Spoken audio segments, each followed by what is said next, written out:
Hi, everyone. Good afternoon. Thank you for allowing me to present.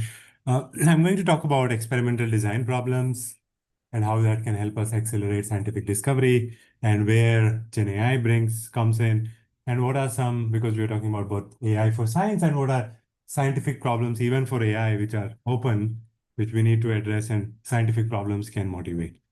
So consider one very motivating application. Lots of my colleagues already know here, molecule design or material design. What do we want? Typically, we have a space of large sets of objects. So let's say large set of molecules, large set of materials, and we want to search that space or explore that space to find the best molecule or best material for a property we care about.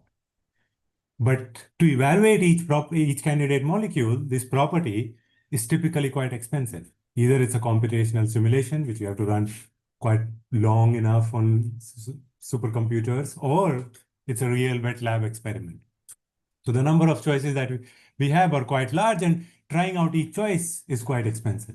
And this is what is called as an experimental design problem broadly, where a scientist or an engineer, as this picture shows, has some design space they care about. This could be space of molecule, this could be space of materials. They have some objective function they want to evaluate for every candidate design in that design space, which is expensive.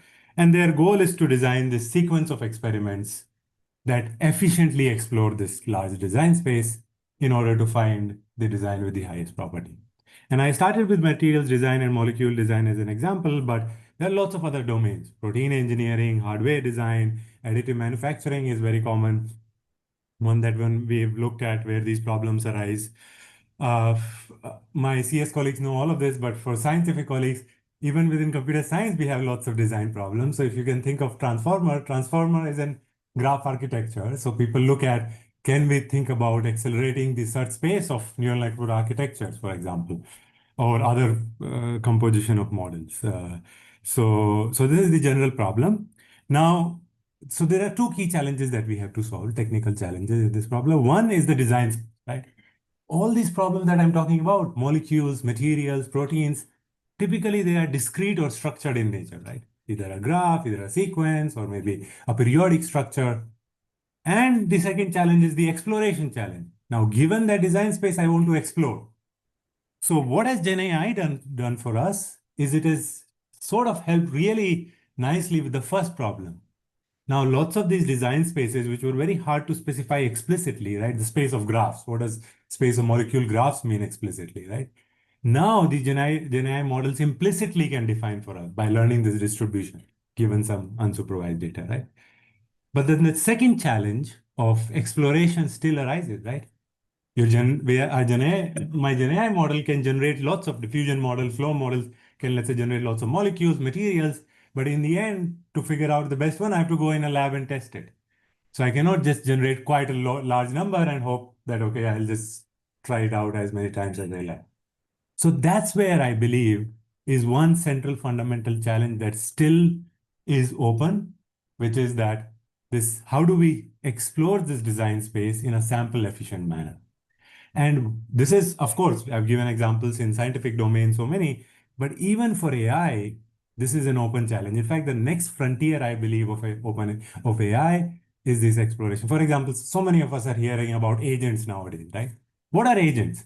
Agents are systems which are learning from exploration. They go explore, try out things, and from their experience of good or bad results, they update their models, right?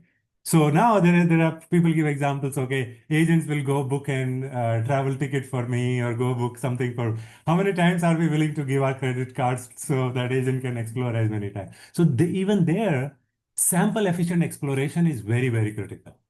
So for AI systems, for agentic systems, if we want them to work in the real world, we cannot just let them explore as many times as we like. So there is this one general framework that we've been developing for trying to address this problem, which is this adaptive experimental design, where the key idea is that for this expensive objective function that you have, this expensive reward that you're getting, maybe let's try to build a surrogate model for it. And not just a standard surrogate model, but the key criteria for the surrogate model will be that it provides me uncertainty estimates. Why? Because then I can use that uncertainty estimate to explore the space.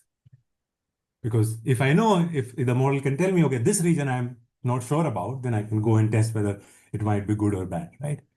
So surrogate models that provide uncertainty estimates naturally lead to this very principled decision making or balancing this trade-off that I want to explore unseen regions, but also I want to exploit good regions that I have seen. So this challenge of exploration and exploitation. And then you can put this in a loop, right? Where you update your surrogate models with new experiments that you do. And hopefully you get to best designs while minimizing the number of experiments. So that's the general idea of adaptive experimental design. I am open to lots of these problems, and they are all everywhere. So many of us know experimental design problems or broadly exploration problems, especially when we have these large combinatorial structure design spaces, because I believe really the big advantage of these generative models is now they can start capturing at least somewhat. Some of us know that they are not perfect of distributions of these spaces. And uh, I mentioned all the discussion I did was about, okay, finding this design with the best property. So some of you might be thinking, oh, this is single objective optimization.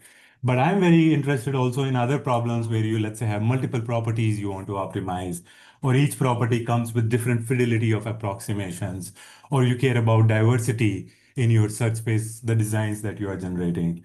So this is something I'm very interested in. There are some other stuff I've been doing. The last one, if someone, of course, without exploration, fundamentally believe it's hard to do better than what you have already seen.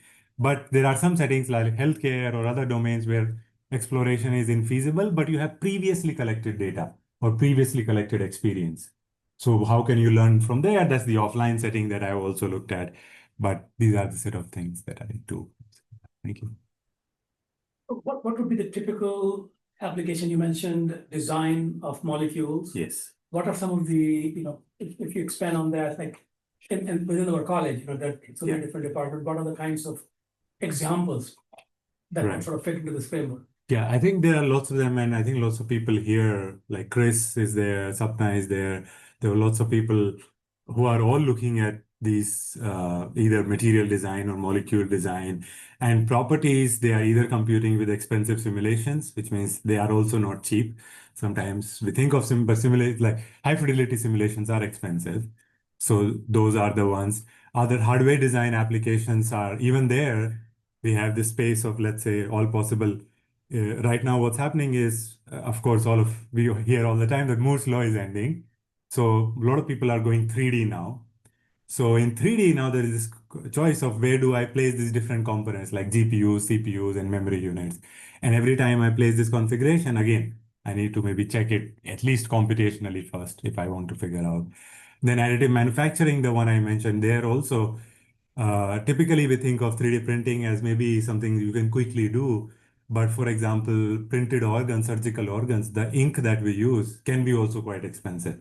So the number of times we are trying to tune our printer configuration, we don't want to do too many. So there are lots of, uh, and like, for example, in LLMs, I've looked at recently prompt optimization. How do we figure out the right prompt, right? Because even when we call, especially the proprietary LLMs, they are very expensive. And we don't want to call them too many times. So if you have a task you want to solve and you want to do prompt optimization, that's something is another problem you can look at. Maybe a conceptual question on my part. So Right. I think I understand what the driver here is that the cost of doing an experiment is high. Yeah, yeah. So you don't want to spend too much time Yes. on parts of the parameter space where They're you're bad. unlikely to Yes, come up with yes. something with the properties of a molecule, let's say that you know. Yes. Could I rephrase or use the same kind of philosophy or a framework in, for example, statistical inference? If I have a model that takes really a long time to compute, Right. I'm trying to, let's say, constrain parameters of that model using my data. Right. Right. I don't want to go everywhere in the parameter space. I want to calculate only those areas of the parameter space where the model is more likely to be the fit to my data. Right. Right. Could I use the same approach? Yes, yes. And I think that's a very thanks, for that is why whenever I write the definition of experimental design, I write this general term design goals. And design goals can be including this, which is this active learning problem where, I want to learn the inference as well as possible, but not all possible combinations. So that works broadly. Open this up to a broad Right. problems. Right. Yeah. Yeah. Actually, just a follow-up question, statistical inference and it's all, nonlinear geometry that's done. Right. Right. If you know the kind of space you're looking for, Yes. you can identify, the metric and so on, Right. manifold or whatever. Can these be generalized to this type of, non-Euclidean space so that you can kind of benefit both from knowing the geometry of your space of parameters and probing that space in a faster way? Yes, excellent question. So in fact, here the surrogate modeling aspect, that's where you can bake in all that prior So knowledge. you And could learn a metric maybe. yes, and without having yeah, and some expression like that. I really like that question because a lot of my PhD was really about, thinking about discrete spaces or graphs and sequences, and manifold geometry is a general version of that. So here definitely you can include, and more prior knowledge you have, it would be perfect. So I think that's definitely interesting. Let me ask this kind of a question. Right. So are you familiar with Material Genome Initiative and GRE, under which many agencies had programs like NSF at DMRF? I'm sorry.